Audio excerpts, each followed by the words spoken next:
This is what a 67-year-old nerd looks like. I'm Ed, and this is Marsha, and we make this stuff.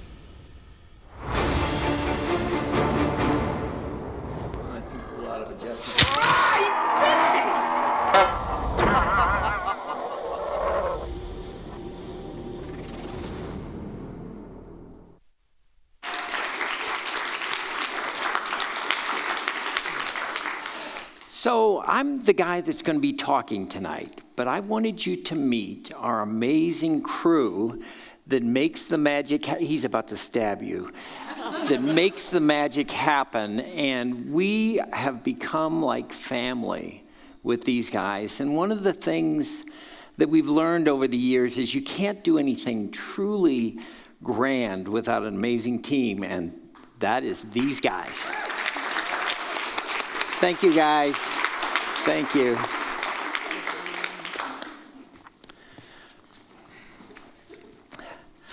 I grew up in an Andy Mayberry town, a little town called Long Grove in Illinois. And we had a dog named Bones. And Bones was a big, skinny, black Labrador. And Bones came up missing one day, and we all looked for him, the whole family, and we were fearing for the worst because we lived on a busy road that was 65 miles an hour, and we lost a lot of pets to that road. And so it was about dusk, and my best friend Bob Taylor and I decided to give it one more shot. So we went calling for him, and we went to my grandparents' barn and opened the door, and out bounded Bones. Apparently, he'd been sleeping in the hay because we'd been in there looking for him. So on the way to the house, I had an idea. And so Bob hoisted me up to my bedroom window from outside, and I got a bottle of stage blood. And I put the stage blood on my hands, on the backs of my hands, and I picked up Bones. Now, Bones partially got his name because when you picked him up, he became like a sack of potatoes. He would just go motionless and flop. And so I walked into the living room, and the whole family's in there. And there was just this collective groan of horror and sadness. And my mom, I'm sure thinking Bones is dripping blood on the carpet, she's like, take him outside, take him outside. And with that, I just dropped him on the floor, and he jumped and bounced around the room, gave everybody kisses. And I learned from that experience the fun of scaring people and making them laugh. And I carried that through my entire career. I was basically a monster kid. I loved The Outer Limits and Star Trek. I was a little different, though, because I didn't just like the monsters. I wanted to be a monster. Not Godzilla, more like a big-headed, pointed-eared kind of guy. And my childhood was magical to me. I had wonderful parents and siblings, and yet as I got into my teen years, I started messing that up. I started taking drugs, and one night I OD'd, and my skin turned green. Now, I don't even know how this is possible, but I had turned Frankenstein green. And as I got older, I went through a bankruptcy, divorce. I even had a nervous breakdown, I think that's what it was, at the bank. I was talking to my loan officer. Anyway. And so that went on, and the years went by. On the positive side, I became a follower of Jesus Christ. However, I'm not very good at it. And I also started Distortions Unlimited, which was a monster-making factory. And so my favorite movie of all time was The Time Machine. And this movie had it all. It had Morlock monsters, and it had a time machine. And so I want to take you guys for a ride in the time machine. And we are going to skip past the next 2 decades. See you on the other side.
Fine, upstanding citizen. Anyway, by the mid-'80s, Marsha joined Distortions, and together we became the Scream team.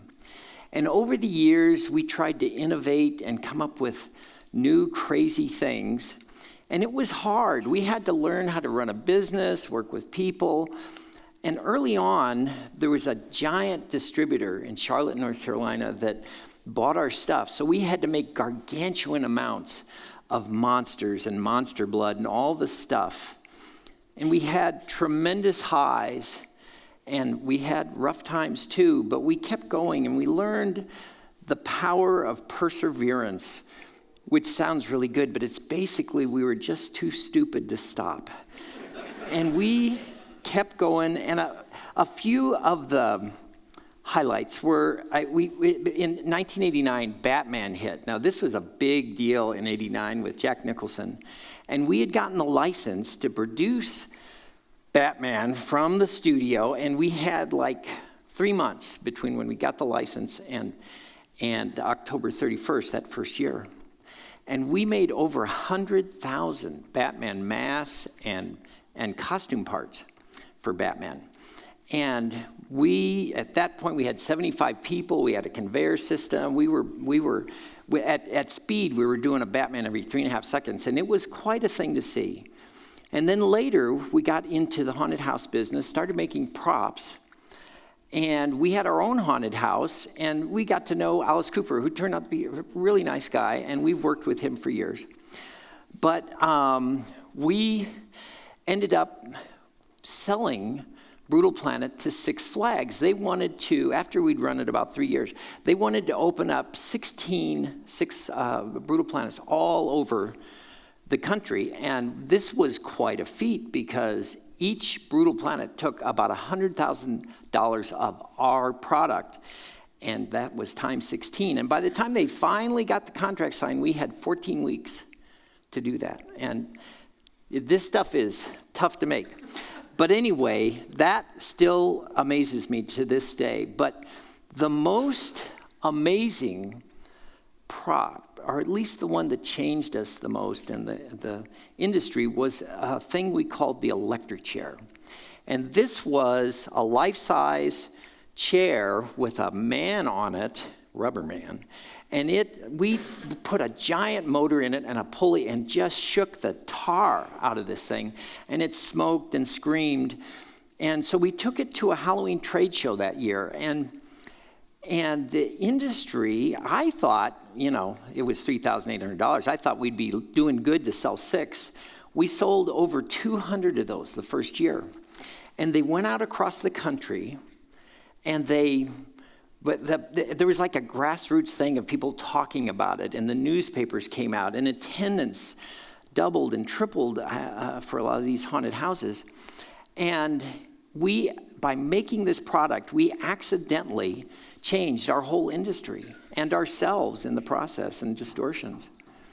And so but as a side note, we didn't know what we were doing. And this thing shook so violently that we had to replace 100 bodies that first year because the head would fly off at the people watching it. So by now, I had my own time machine. And so I want to get back in it. And we're going to zoom past the next 3 decades. See you there. Ed and Marsha, get the DeLorean. Hey, Marsha, how about we go 30 years into the future? What do you think? Let's go.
By now, we felt like we'd done it all, from little cut-off fingers to the giant queen alien from Aliens. And we did, as you saw in the video, a 155-foot beast that you would go through the mouth, through the lungs and heart and intestines and come out the...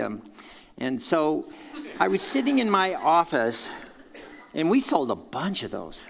I was sitting in my office one night, and I was looking at the pictures on the wall and the monsters in my office, and I was thinking, what we do for a living does not match with what we believe is important spiritually. So I talked with Marsha about it, and we decided to sell the company. And so we hired a broker, and one night, a buying group came up from Denver. It was about 6 or 8 people. And it turned out to be a really weird night because we were sitting around the conference table talking, and all of a sudden our broker slaps his hands on the table and stands up and starts shouting, "Are you buying or selling?" And the guy was shouting back. And I honestly thought I was going to have to break up a fight. And then we're talking about adults in suits. But anyway, it settled down, and so everybody was wandering around the studio looking at things. And this older gentleman came up to me and said, "I'm a retired pastor in Denver, and I've been listening to you and Marsha, and I'm looking at what you've done here, and I have this very strong sense that you are not to sell this business, that this is your ministry."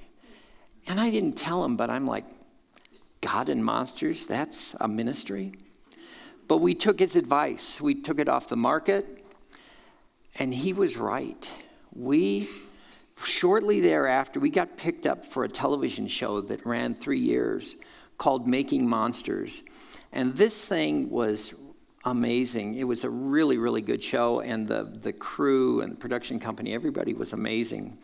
But another thing happened, and that was the internet came of its own, and we started to get letters and emails from people, and there was always a distance between us because our distributor would sell to the retailers would sell to customers, and there was a wall there. And so suddenly that was broken, and we started getting thousands of emails thanking us and like saying we changed their life and things like this. And I'm thinking, dude, we're just making a living. But it was really gratifying and heartwarming to get these letters. And so what we learned from that was that it's not about the monsters. It is, but it isn't. It's much deeper than that. It's about people and kindness that was shown us over the years where we were having problems or whatever. That was really what was important. So Marsha is going to read an email that, just to give you an idea, we were just at a trade show a month or so ago, and we got this email just to show you what people think of monsters, I guess. Yeah, so this is just a recent email we got after we got back from the trade show. We just got back from Transworld, and I needed to reach out. My son Aiden was able to meet Ed at the event and get a photo taken with him. I know Ed was besieged by throngs throughout the convention, but I needed him to know how much the 5 minutes he gave Aiden mattered to my family. Aiden suffers from a debilitating anxiety disorder. Every day of the convention, Aiden struggled massively to get to the convention. Every day we tried over and over to get to Ed, but he was always surrounded. But on our final day there, we got Aiden to the booth where Ed was again engaged with someone. As their conversation ended, and with Aiden too overwhelmed to speak, I called out to Ed to introduce them. Even though Ed didn't know us, he quickly engaged Aiden. It was a stunningly joyful moment for my family. Please share this with Ed, and please let him know how much his kindness and your company means to my son. To say Aiden is a big fan is an understatement. You guys have really helped his life through the enjoyment and inspiration of your work. Please share with your team their long-term impact on people's lives. It is amazing to watch, and we are forever grateful. So I believe we're where we're supposed to be, and I do believe that this is our ministry. And we love it.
You know, you really can establish a good relationship as you're dripping zombie blood. Right.